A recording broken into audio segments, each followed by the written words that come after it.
This is The Speaking Show. I'm David Newman, and you're tuned in to the #1 podcast for speakers, consultants, and experts who want to speak more profitably.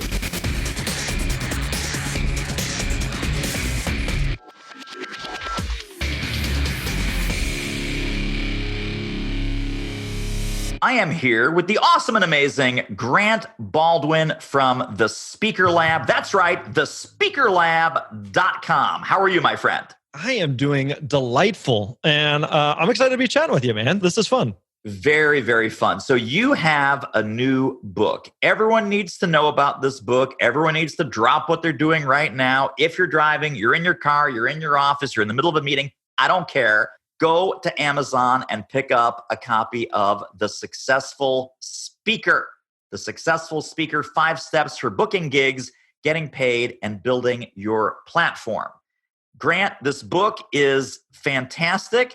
Tell us how you decided to write the book, why you decided to write the book, who the book is for, and let's use that as a springboard for our chat. So you and I have both been teaching and training speakers for a while now. And I don't know about you, I recognize the value of a book. I personally don't enjoy writing. It's not my favorite thing in the world. I think I'm okay at it, but I think there's certainly people that are better at it. But when you're sitting down staring at a blank screen, I'm like, I don't know what to do. I don't know where to go. I'd self-published a book several years ago that had done fine. I'd written every single word of it. So I felt like, all right, from a bucket list standpoint, check the box. I wrote a book. I feel good. I can sleep well at night. And so a few years ago, a friend of mine, Jeff Goins, was hosting something here I live in the Nashville area. He was hosting something that I attended and was doing like a Q&A about speaking. So at that was a guy who's in the publishing space, and he reached out to Jeff and said, do you think Grant has any interest in writing a book? So Jeff pings me. It's like, not really. Again, see the value. So Jeff comes back and he said, hey, what if we do this? You have all this content, you have all this knowledge, you have all this IP around the speaking space. What if I work on the book for you, essentially as a ghostwriter? So we kind of talked through of what that would look like. And ultimately, that's what we ended up doing. So he was basically a non-ghostwriter and took all of the content that we had and case studies and success stories and interviews and courses and all that stuff and really synthesized it into what the book is now. And so, like you said, we walk through what we call our Speaker Success Roadmap, a 5-step process for finding gigs, getting paid, and building your platform. And so for a lot of speakers who maybe early in their career, who are either just brand new, getting started, or some who are still, again, in those early stages, or even some that have been at it for a while, who are just needing some better systems and structure of going, I'm booking some gigs and some things that have fallen in my lap, but I don't know how do I repeat that on a regular basis? How can I consistently book gigs? And so I think you and I both, we've learned some good systems and processes for how to go about doing it. And so that's the core of what we teach inside the book. Now, tell us a little bit, because this was so great that I had the chance to be on your show and kind of talk some inside baseball. So it's great to have you on. What was your speaking journey? Like you as a speaker, kind of coming up through the ranks, School of Hard Knocks. Yep. How did you start? Very few little kids go, I want to grow up to be a professional speaker. Yeah. How did you come to it? And then give us a quick sketch of your professional journey that brought you to the great work that you're doing today. And we'll talk about that also. Yeah. So if we go way back in time, in high school, I was really involved in my local church, and my youth pastor had a really big impact on my life. He was a phenomenal speaker, and that just really resonated with me. I was like, I want to do that. Like, that seems like a cool gig where you'd speak and make an impact. And so it really clicked with me. So even in college, I worked for a guy who was a professional speaker, and so kind of got to see a little bit behind the scenes. I helped him with some of the logistics and contracts and travel and booking and, that sort of thing. And so at least got a little sense of like, okay, this is a thing, because like you said, I think a lot of people don't even realize like this is a profession. How often have you and I gone to speak at something and people assume like you live there in town and they just happen to stumble across you? It's like, no, like this is what we do. So I worked actually at a local church as a youth pastor, was doing a lot of speaking and really enjoyed it and wanted to do more of it and just had no idea where to begin. And so one of the lines that we use a lot now with our students is that, I know for me early on, I find for a lot of students is I felt like I had the potential, but I needed the plan. I had the potential, but I needed the plan. I knew I was a decent speaker. I knew I wasn't the world's greatest speaker, but I knew there was something there. I really, really enjoyed it. I wanted to do more of it. No idea what you do from there. And I think that's where a lot of speakers find themselves is, you've spoken at Toastmasters or something at work or something at church or something in your community. You're like, this is fun. I get good feedback. I want to do more of it. I have no idea what to do from here. So that's really where I was. So I started just stalking any possible speaker that I could and just trying to figure out, how do you find gigs and how much do you charge and how does this whole world work? And so started to learn some stuff, started to book some stuff, and went from 0 gigs. And I think that's important to note. Like, everybody starts from 0. There's a time that you and I had none gigs, and that's what we had to work with. Everyone starts from 0. So went from there to the point where we were doing, 20, 30, 40 gigs in a few years, and then 50, 60 gigs. And where finally I was doing 60, 70 gigs a year. It was great. I loved it. Had a lot of fun and knew that I was making an impact and got to travel and speak to some amazing audiences. And it was great. And I think similar to you, got to a point where I had a lot of people who were saying, I want to do that. And some people who wanted to do, 50, 60, 70 gigs. And some people said, I don't want to do that, but I wouldn't mind doing 5 gigs or 10 gigs. And how do I do that? And so again, I felt like we had learned some good systems and processes for finding and booking gigs, and enjoyed teaching that. So we started teaching that a little bit, and that started to take off a little bit. And so, fast forward, that's the core of what we do today. Is we do a lot of teaching speakers and those interested in speaking. How do you find and book gigs? And how do you take this mysterious black box of the speaking industry, or the people ask, how do I get on the speaking circuit? There is no circuit, but just demystifying and showing this is how the speaking world works. And this is how you can find and book gigs and ultimately share your message and make an impact. So true. Oh my gosh. And I love that myth of the speaking circuit. Right. I wish there was a speaking There's no circuit that I know of. No one's told me first about you're going to go here, then you're going to go there, and then it automatically just cycles you around the circuit. It's like, no, it's gig to gig. If you're not sophisticated, then it's gig to gig.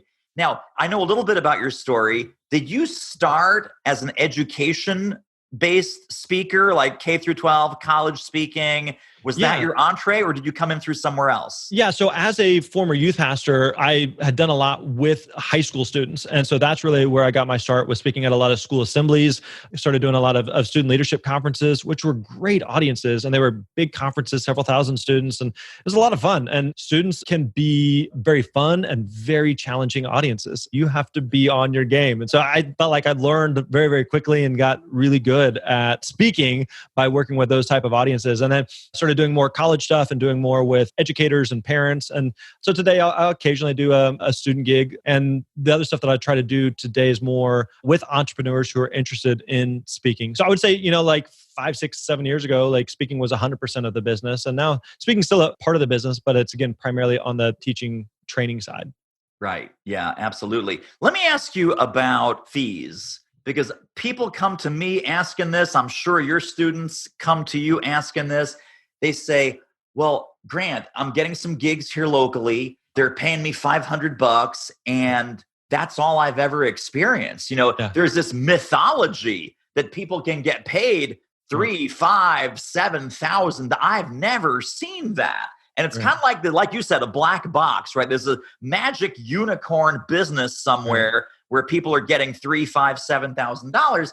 What do you say to people when all they've experienced is the low fee, no fee kind of honorarium world? The reality is that long before you and I, like the market and the industry set what the going rates are for speakers, right? And thankfully, we've been able to be the recipients of that. Because then the reality is like when you step back, the fees that we can charge, professional speakers charge, I absolutely agree. Like it can be crazy and it seems ridiculous and it seems ludicrous. And I know for me, like when I first got started, the first time someone pays you $500 or $1,000 for one of those, I remember my very first paid gig, they gave me $1,000 to speak for an hour. And I was just like, I cannot believe this. Like, this is ridiculous, knowing that like it would have taken me, weeks or a month to earn $1,000. Like, I cannot believe they just paid me $1,000. And so I think some of it is just like your mindset early on of like, you just don't realize that's a thing or that that's even possible. And so it's kind of like, the story of the 4-minute mile that nobody thought was possible until it was. And then all of a sudden you feel like, okay, well, this is something that's realistic. And so now you and I, like your mind of, I guess where the ceiling is starts to expand even more of, no, that is possible. And I do see how this is realistic. And I do see how I can do this. Now, the other thing I would say that I'm sure you do as well is that it certainly feels like, okay, I walked on stage, I presented for an hour, they gave me $1,000 check, I made $1,000 an hour, which is crazy, right? But there is so much more than that. They're not paying for just your 1 hour on stage. They're paying for all the hundreds and hundreds or thousands of other presentations that you've given that have made you really, really good. So by the time you step up on stage, you're giving your absolute best at that moment in time for that audience. You're paying for the hours and hours of practice and rehearsal and preparation and working on the talk and going through the material and all the things that nobody sees behind the scenes. So it's kind of like whenever a doctor performs surgery that costs thousands of dollars, you're not just paying for that surgery, you're paying for the years and years they went to medical school and the other patients that they've operated on. And all of a sudden, I know it feels expensive, but at the same time, what they're doing is incredibly specialized and incredibly valuable. And so, yeah, speakers can make an insanely good living and make a lot of money. But at the same time, there's a lot of work that goes into it as well. And I know for me, one of the jokes I've made with clients before is you're not paying me to speak, you're paying me to leave my family. And that's expensive. I don't want to leave them. They're amazing. My default mode is to stay home. I would rather be home. So you've got to pay a good chunk to get me to leave my house. And so realize you can make a lot of money from speaking and you can charge significant fees, but there's a lot that goes into it beyond just, what that 1 hour on stage was. Hey, this interview is a real moneymaker. If you're serious about ramping up your reach and revenue as a speaker, trainer, or expert, book a confidential speaker strategy call with our team. The link is doitmarketing.com/call. It will be the most valuable 45 minutes you invest in your speaking-driven business. Speaking of value, let's get back to the show. One of the things that, looking back on my own speaking journey, I realized that I had stayed too low for too long. Yeah. Let's say someone comes into one of your fantastic programs like, Grant, I have no idea. I have no idea what to charge. I have no idea where to go. You mentioned about the mindset, the money mindset, about really treating this like a business and not like a hobby. How do you recommend that folks listening should be raising their sights sooner to that professional grade fee level and trying to prospect into professional grade opportunities and escape kind of that amateur hour lowball world? When people ask how much should I charge as a speaker, the reality is because we both know it depends, which is a horrible cop-out answer, but it does depend. There's a bunch of variables and factors that go into it. The three variables we always tell speakers is, one, it depends on your industry. You can charge more in some industries versus others. You can charge more speaking to corporations than you can to nonprofits. You can charge more speaking to colleges than you can to elementary schools. It's not that one's better or worse, but you can just charge more in different industries than others. It's going to depend on your experience level. If you're a brand new speaker just getting started, you typically won't be able to charge as much as someone who's been doing it for a long time and is just frankly a better speaker. And then finally, your marketing materials. So whether we like it or not, people judge books by their covers. And so if you say you're let's say a $10,000 speaker and an event is looking at you and 4 other potential speakers, and they're looking at all your sites and your videos, and everyone's charging $10,000, then your site better look on par with theirs. So you need to make sure that your marketing materials, again, your website, your video, are on par with the level that other speakers at that fee are charging. One thing we put together, I don't know if you've messed with this, but we have a speaker fee calculator that's a free calculator that people can check out. It's at myspeakerfee.com. It's a free tool. You can answer 6-7 questions or something, and within a minute, it'll tell you what you should be charging as a speaker. Now, as we both know, speaking fees is much more of an art than a science. There's a lot of nuance that goes into it. Some of it depends on what your business model is. So you can have, let's say, for example, one speaker who I would love to do as many gigs as possible for whatever fee, and they charge $1,000 a pop, and they do 100 gigs and generate $100,000. And other speakers who say, I don't want to do that. I want to do 10 gigs for $10,000, and they both made $100,000, and they both work. And again, it's not that one's better or worse than the other. It's that at some point, they determine here's what the business model looks like for us. My guess is for both of us, we don't do nearly as much outside speaking as we used to because of the way our business models are structured. And so therefore, in order to hire us to go speak, we have to look at the opportunity cost of what am I losing out on other parts of my business that may be more financially lucrative or maybe more better uses of my time. So you have to factor that in. The one thing I would say though is I think for every speaker, the most difficult thing to do is to walk away from a gig because we just enjoy speaking. Speaking is really fun. The 45 minutes, the 1 hour you're on stage, it's hard to compete with that. It is really, really enjoyable. So when someone is saying, we only have $500, but this is an awesome audience, and it's an awesome audience, you would love to do it, you'd have a great time, you'd love to help, but you have to at some point say, I know that the value that I'm bringing to the table, and I know that my time is worth more than that. And it's not a knock on them. There are plenty of amazing organizations out there, but being able to say, I can't do that and I can't help everyone. In the same way that David, you and I, we work with a lot of speakers who come to us and say, maybe I can't invest in your program, but can you help me? It's that's why we have a bunch of free resources and free tools available. That's why this podcast right now, your podcast, my podcast, like right now, like we're not charging a dime for this. We want to help as best as possible, Right. but knowing like, we can't give away everything for free because, we have to eat and live indoors as well. We're providing value. And so there's nothing wrong with receiving value in return for that. So fees can be tough. It can be tricky, but at the same time, remember, like you're providing value. And so you need to receive value in return for that. Absolutely. Let me ask you another question that I'm sure is either the first or the second question after Grant.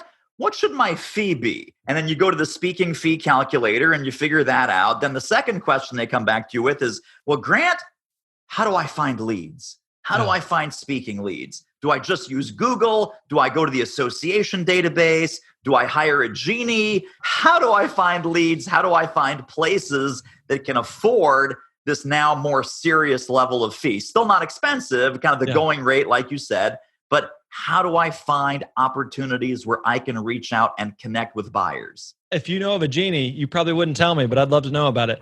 So speaking is very much a momentum business that it can be difficult to get the ball rolling. Now, once you get the ball rolling, it's a lot easier to keep the ball in motion because, as our mutual friend, Michael Port says, like speaking leads to more speaking. The more you speak, the more you speak. And what we mean by that is like, whenever you speak, there's going to be spin-off business. There's going to be repeat business. There's going to be referral business. I just booked a gig, for example. We are in early 2020, and I booked a gig maybe a month or so ago for something that's happening in a few months from now. And it was from a conference I did back in 2013.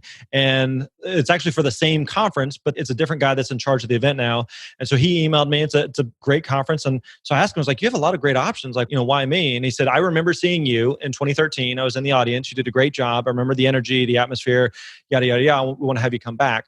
And so all that to say, like the more you speak, the more those type of things happen. And so I can't predict that, okay, I'm going to do a great job in 2013 and 7 years later, it's going to lead to another gig. That you can't count on that, but it does happen. Like you and I both have stories of random people who are in the audience who told a friend or who saw someone or who all of a sudden it opens up doors. So you can keep the ball in motion by speaking and by letting other people know that you speak. But in the beginning, it can be a little difficult. It can be a little discouraging. One of the things that you can absolutely do is you can Google, you can email. Now, I don't recommend like a spray and pray approach of I'm just going to copy and paste and send a bunch of emails and hope something magically works out. Because, David, you and I, and anybody listening, like we all get a bunch of emails on a daily basis, and you can tell the difference between an email that was written to you versus an email that was written to 100 other people or thousands of other people.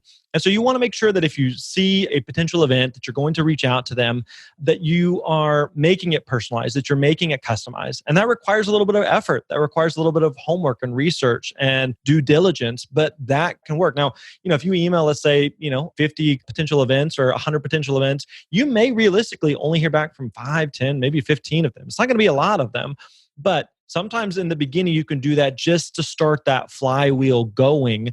And then over time, each time you speak, making sure that you let the audiences know that, if they're looking for a speaker, if they know of someone who is, that they remember you or to think of you. Any client that you work with, ask for other referrals or recommendations. I know for me, when I look back, my very first year of full-time speaking, the majority of my leads came from other speakers. So networking with other speakers. So the reality is like, David, if you go do a gig this year, like they're not going to have you back for 2, 3, 4, 5 years. But if you said, hey, you need to have my friend Grant, and then I'm doing the same thing for David, saying, hey, I know I had a great experience with you. You need to have my friend David come speak. You have a lot of that as well. And so it's not necessarily you do this one thing and you email some clients and then it works. It's a lot of little things that start to build up that momentum and start to build up that flywheel. But I've also noticed from a lot of speakers that in my own experience, but other speakers we've talked with who have said years later, it's easier, but it still requires work. It still requires effort. Like you can't take your foot off the gas. If you take your foot off the gas and you're not like actively reaching out and actively following up, like that will eventually dry up. So you have to continue to be proactive and not just assume like, all right, I got a couple gigs. So now I'm, the flywheel takes over and I'm good. Like it just doesn't work like that. It still requires work. Right. It still requires effort. Super quick commercial break. Isn't this interview amazing? If you'd like to get more ideas on how to start or grow your speaking business fast, pop over to our free training at doitmarketing.com/webinar. Now, let me also ask you something that I get a lot, and I think you and I probably have the same answer. They're like, yeah, Grant, you know what? I came through your program. You're an awesome coach. You're an awesome mentor. I'm a busy guy. I don't like doing all this prospecting. I'm just going to hire somebody. I'm going to hire little Susie Cream Cheese. I'm going to go to Upwork. I'm going to have someone do smiling and dialing. And I can just wash my hands of all of this marketing and sales and lead generation work. Can they do that? Or what's wrong with that picture if there is something wrong? Yeah, I mean, I'm not a big fan of that. I don't know who Susie Cream Cheese is, but that's a great last name. So what I have found is that nobody knows my talks better than me. Nobody knows my content better than me. And in addition, as you're talking to prospective clients, the reality is that this is a relationship business. People do business with people they know, like, and trust. And so I know if I am talking to a potential client, a potential event planner, a potential decision maker, I'm going to be able to connect the dots with them in terms of trying to build a relationship better than anybody else. So let's imagine, David, that you are an event planner and we're having a conversation and I say, oh, you're in Philadelphia. Well, I've been to Philadelphia, or I've spoken a couple things there locally. In fact, I don't remember what the town was. Taylor Swift's high school is outside of Philadelphia. I've spoke at that school, and I'm looking for any type of personal connection that I can make to you, the event planner, or I visited there, or, I live in Nashville. Oh, you visited Nashville. Oh, that's cool. Like those type of things, you can't take that head knowledge and impart that to someone else. Or if they're saying, here's where our audience is, or here's where we feel stuck, or here's a speaker that we had David come speak last year. Awesome. I know David. David's a friend of mine. And, here's some things that we do similar, or here's what your audience might be looking for, or whatever. Like, I'm able to make those connections with the event planner because ultimately I'm going to be the one that's showing up on stage and delivering. So it does require some work. It does require some effort, but I think that the speaker doing it makes a better connection, or has the ability and the potential to make a better connection with the client than a third party could do for you. Right. Absolutely. Well, and then the other thing that I always point out to people is, if they just abdicate that entire responsibility, it is very difficult to delegate something that you know nothing about. Yeah. Right. And this is where people get burned, is they just hire some quote unquote lead generation company. They hire a VA, they hire a VP of marketing, or, God knows what else. And that person is just as clueless as they are. Plus, like you mentioned a moment ago, the speaking business is weird. And I'm sure you and I have both worked with people who are seasoned marketers. They're top salespeople for AT&T or these big giant companies. Then they go out, they want to become a speaker. They go, man, I was like a top producer in my sales career. I was a top producer in real estate. I know how to sell. The speaking world is weird, right? Because you don't know who the buyers are. Sometimes the buyers don't have the title. The title aren't the buyers. Meeting planners doesn't mean that they're a meeting planner. It means that they order the catering or whatever it is. And they're just like a lost babe in the woods. So now you say, well, I don't know how this works, but I'm going to delegate it to you. Doesn't work, right? Yeah. And I would say, I remember like my busiest year when I did 70 gigs, I had a lady that was working with me, and like I still did every sales call. And so what we would do is when we would have an inquiry come in, thankfully we're at the point where we're having more and more inquiries come in. Like we said, the more you speak, the more you speak. And so we had a lot of, repeat and referral stuff. And so she would do a little pre-screening and pre-qualifying on the front end. But then I wanted to talk to them. Like I wanted to get on the phone with them because, again, I knew that no one could sell me better than me. And I found that, again, that made such a difference. And again, like you said, a lot of speakers, I know we're busy. I know we have a lot going on. We'd love to, let someone else handle it or push it off to someone else. Yeah. But I still recommend for most speakers that you still are involved in that sales process. Absolutely. But you can, and this is what I think you're saying, is that you've used someone else to do that initial door opening campaign, or that maybe that initial outreach or the initial intake. Yeah, so they can do some of that stuff. And I think even like beyond just the initial thing, like, so what we would typically do is I talk with the potential client, and once they're like, okay, let's do it, we're in, then I pass the baton, and I would tell them like, okay, now you're going to connect with Lisa. Lisa's going to take care of everything from here. So travel, contracts, logistics, details, all that stuff. Lisa's your gal. And then I would talk to them, usually a couple weeks before for a pre-event call. But between like when the event was booked and basically that pre-event call, like I wouldn't have any interaction with them. I wouldn't think about it until I'm looking on the calendar like, okay, I got this event in 2 weeks and I have a pre-event call with them today. And you're kind of, refreshing your memory on like, wait, what is this gig again that was booked months and months ago? So you kind of figure out which parts are best for you to be involved in, and which are the parts that you don't necessarily have to do that someone else on the team could do. Yeah. Now, let me ask you this, because this brings up a really interesting little wrinkle that I've talked to some speakers and some clients, and they have varying degrees of experience with this. When you say, oh, she'll take care of the contracts and this and that, did she also negotiate the fee, or did you negotiate the fee? I did all of that. Yeah. You did all of that. Yeah. There's pros and cons with it, right? Because the one side of it is someone who is not you may be able to negotiate better than you can because you're not connected to it, right? So there's that side of it. They are saying like, this is the fee, take it or leave it. Again, I always found like one, I felt comfortable doing it. I know a lot of speakers, and I think just business people in general, like, I don't like talking about money and I don't like to negotiate and it feels weird and I don't want to be involved in it. So if I can have someone else do it, all the better. But I also looked at it as, even whenever it comes down to when you should negotiate or when it makes sense to do something for free or when it makes sense to do something for a reduced rate, I was the one that ultimately was going to have to make that decision. So even if they came back to me and said, hey, they don't have X budget, but they have Y budget, is this something you're interested in? I can look through the filter of the criteria of, is this still worth it? Or what are the other ways we can get value from this potential event? And so ultimately, I was going to have to make that decision. So I was able to learn more about the event where maybe I was like, yeah, absolutely, this makes total sense for me to do for a reduced fee or maybe even do for free because of the other things that come with it or the other potential upsides and benefits there. So yeah, I still did all the negotiation. So some people have like a spouse and they say, well, you know what? Great. We're going to customize the program. Sounds like we're an awesome fit. I'm going to turn you over to Barbara, and Barbara's going to take care of all the logistics and all that. And they go, no, hang on. We didn't talk fee yet.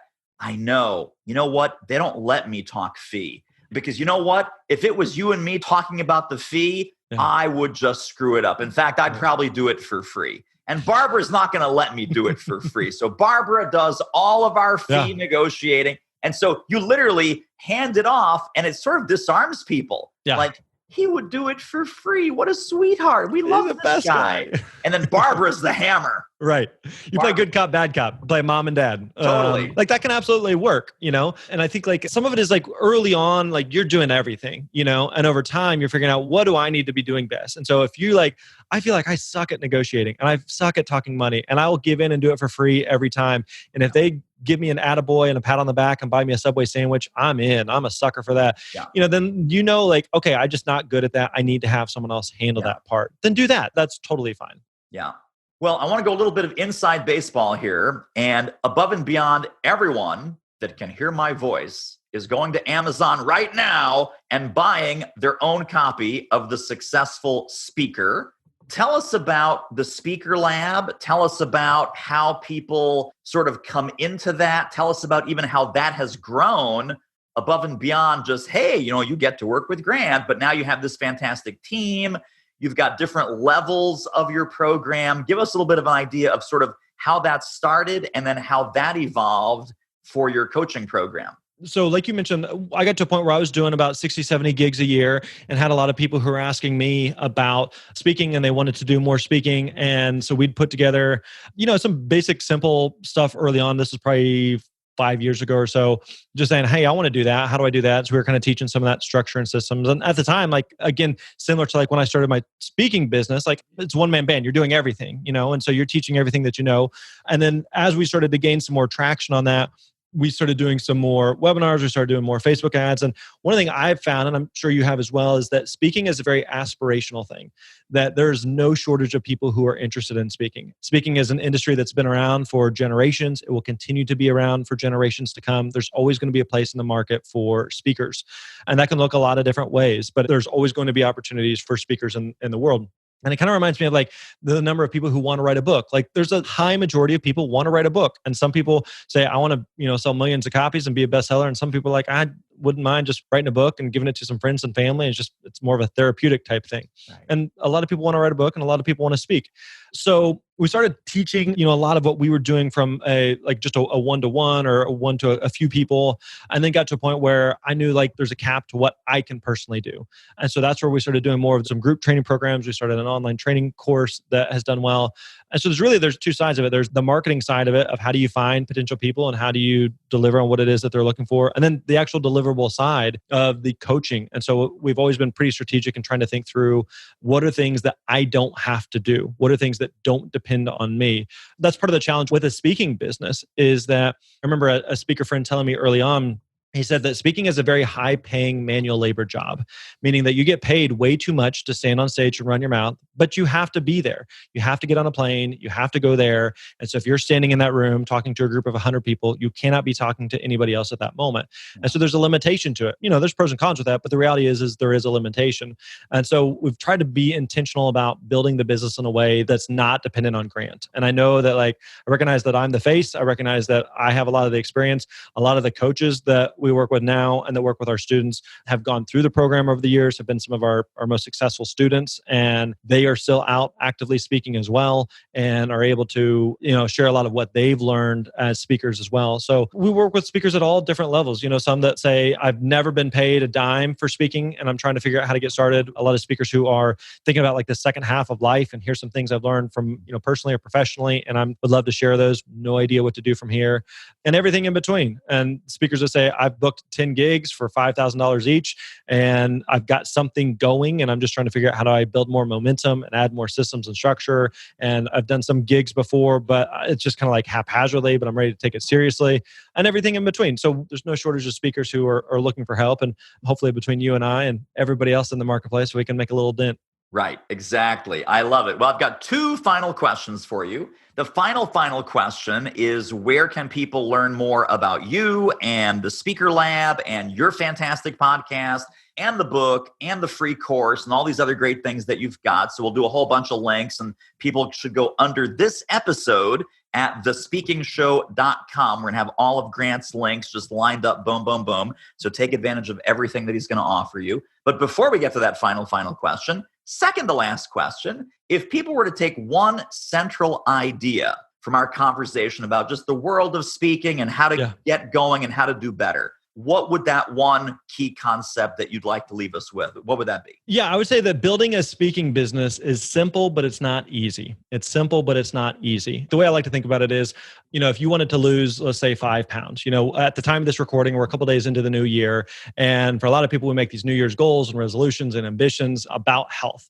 And David, I can't speak for you. I know for me, I'm no fitness, health, dietary expert, but I know if you wanted to lose 5 pounds, you got to do 2 things. You got to pay attention to what you eat, and you got to exercise. And that's really it. It's really simple, but it's not easy. It still requires work. It still requires effort. It still requires discipline. So everything that David and I teach, honestly, candidly, is really simple. It's just not easy. It still requires work. It still requires effort. So you can absolutely find and book gigs. You can absolutely share your message with the world, but it does require work. Just joining our programs or just listening to this podcast or just reading both of our books, that's great. We want you to do these things, but you still have to do something with it. Just nodding along and smiling, all those things are great, but you have to actually apply what it is that we both teach. And if you do that, then you can absolutely see results in your speaking business. So I would say that that's probably the biggest thing is everything we do, everything we teach, it's simple, but it's not easy. Amen times 10. Totally love it. Now, where can we send people? We got to tell them about where to get the successful speaker. We got to tell them about where to get more information about the Speaker Lab and all of your coaching and mentoring. I think you've got a free course also for people. And so just give us all the goodies, and we're going to link that right up under this episode. Yeah, we've got a variety of different free things that people can check out. The simplest thing is just going over to thespeakerlab.com, thespeakerlab.com. That's going to be the hub of all of our stuff. We've got, like you mentioned, the podcast, which you have been a guest on. So I'd encourage people to go check out that episode. We'll want to make sure we link up to that. Let's see, we got free, the myspeakerfee.com is that speaker fee calculator. We've got freespeakerworkshop.com is a free training. There's a bunch of stuff over there. Oh, it's really the hub is thespeakerlab.com. And then, like you mentioned, the book is The Successful Speaker, 5 Steps for Booking Gigs, Getting Paid, and Building Your Platform. So whenever you're ordering Do It Speaking, make sure you pick up The Successful Speaker as well. When you pick up The Successful Speaker, then don't forget to pick up Do It Speaking. You need both books. You have to have both. We need to combine them. Amazon cannot ship one without the other. They're throwing both in the same box. Make sure that you pick up both books. Samebox.com. You and I got to go in on that together. Let's do it. They just get both books, and then they have the MBA in the speaking business, and they're ready to go. That's what you need. I love what you said, though, about they have to take action. Yeah. This is why the bookstore has a zillion financial books, get rich, and a zillion diet books. Yeah. Simple, but not easy. What a great message, and what a great point to end on. Grant Baldwin, you are a fabulous human being. Thanks for being on. We have to have you back on the show. I would love it anytime. Thanks, David. I appreciate it, man. Well, that wraps up another episode of The Speaking Show. Hey, tell you what, if you like us, rate us and review us on iTunes. Subscribe. Tell a friend. Go grab the notes and downloads and extras at thespeakingshow.com. See you next time.